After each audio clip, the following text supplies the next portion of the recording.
Hello student, I am Dr. Deepika Mishra from SSN Subodh PG Autonomous College।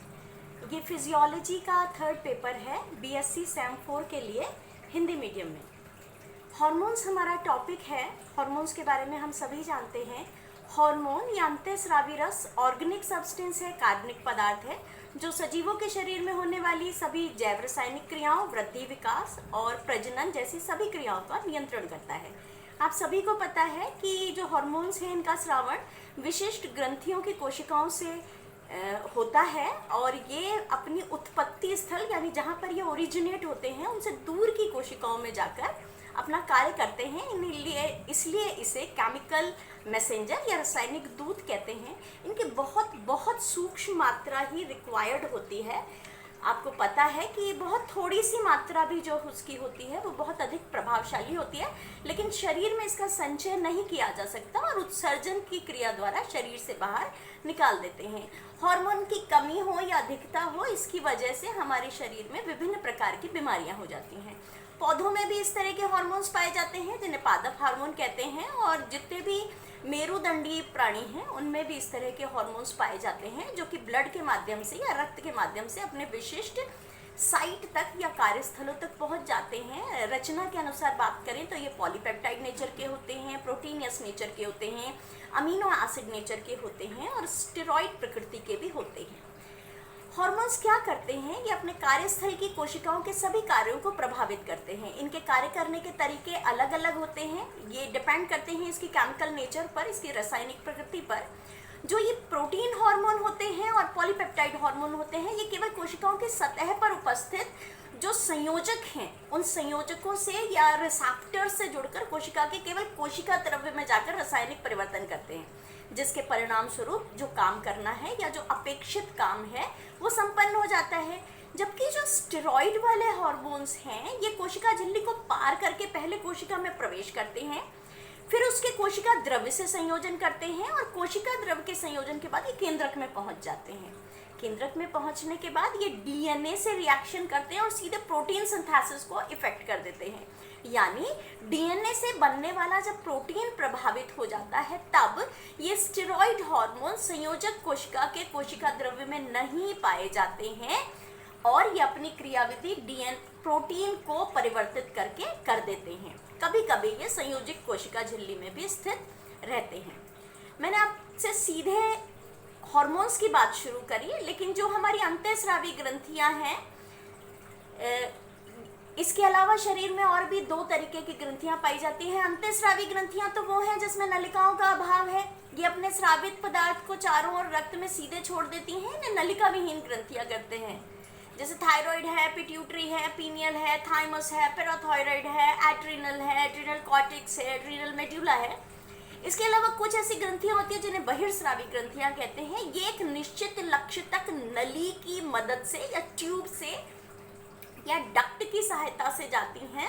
इन्हें exocrine glands कहते हैं, जैसे liver gland हैं, sweat gland हैं, स्वेद ग्रंथियां, पसीने वाली ग्रंथियां, सिबेशियस ग्रंथियां हैं, हमारी गैस्ट्रिक ग्लैंड्स हैं, हमारी इंटेस्टाइनल ग्लैंड्स हैं। और कुछ ऐसी ग्रंथियां होती हैं जो बहिर्स्रावी और अंतःस्रावी दोनों का काम करती हैं, यानी आवश्यकता पड़ने पर नलिका के द्वारा भी अपना पदार्थ उस अंग में छोड़ती हैं और कई बार ये सीधे रक्त में भी अपना हार्मोन छोड़ देती हैं। तो इसके दो एग्जाम्पल्स हम लेते हैं, अग्नाशय और जनन, या हमारे दोनों गोनेड्स, टेस्टिस एंड ओवरी, जिसमें हेटेरोक्लाइन ग्लैंड्स होती है, तो इनको मिक्स्ड ग्लैंड भी कहा जाता है। इसकी स्टडी हमें करनी होती है न्यूरो एंडोक्राइनोलॉजी में, क्योंकि नर्वस सिस्टम हमारे जो एंडोक्राइन सिस्टम है इसको कंट्रोल करने का काम करता है, हमारी बॉडी को बैलेंस करता है, कंट्रोल करता है, कोऑर्डिनेट करता है और हमारे शरीर में होम्योस्टैसिस या समस्थिरता बनाए रखने का कार्य करता है। जो हार्मोन्स हैं इनकी अगर खोज की बात करूं तो सबसे पहले स्टर्लिंग को इसका हम क्रेडिट देते हैं। हालांकि इसकी खोज 1903 में बैलेस और स्टर्लिंग दोनों ने करी थी। बैलेस और स्टर्लिंग ने 1903 में फिजियोलॉजिस्ट जो हैं दोनों, इन्होंने ये हार्मोन्स ढूंढे थे, लेकिन इन्हें नाम स्टर्लिंग ने दिया था और सोमैटोस्टैनिन का काम किया था। फिजियोलॉजी में हम दो तरह की क्रियाएं देखते हैं, वो क्रियाएं या जो कि शरीर की अभिक्रियाओं को या बॉडी की फिजियोलॉजिकल रिएक्शंस को, कार्यकी को या तो बहुत ही उत्तेजित कर देते हैं, इंक्रीज कर देते हैं, या मंद कर देते हैं, या इनहिबिट कर देते हैं।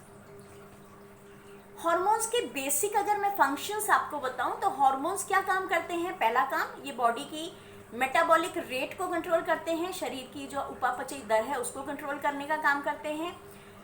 दूसरा काम हार्मोन्स का है कि ये और ग्रंथियों के स्रावण को कंट्रोल करते हैं। जैसे मैं पिट्यूटरी का अगर आपको एग्जाम दूं तो जो इंटीरियर पिट्यूटरी है वो थायराइड को भी कंट्रोल करती है, एड्रिनल कॉर्टेक्स को भी कंट्रोल करती है, गोनेट्स को भी कंट्रोल करती है, रिप्रोडक्शन को भी कंट्रोल करती है, यूरिन सिक्रीशन को भी कंट्रोल करती है, पार्चुरेशन को भी, प्रसव को भी कंट्रोल करती है। तो कुछ हार्मोन अन्य हार्मोन्स पर भी अपना प्रभाव डालते हैं। कुछ जो हार्मोन्स हैं वो बॉडी का ब्लड प्रेशर कंट्रोल करने का काम करते हैं, जैसे एल्डोस्टेरोन है, या एट्रियल नाइट्रियूरेटिक हार्मोन है, या वैसोप्रोसिन है, एंटी डायूरेटिक हार्मोन है, या ऑक्सीटोसिन है, या रेनिन है।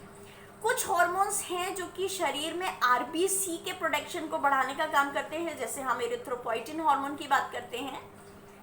इन हार्मोन्स के अलावा और भी करेक्टर्स हैं हार्मोन्स के। हार्मोन्स का क्या बेसिक करेक्टर हमें दिखाई देता है।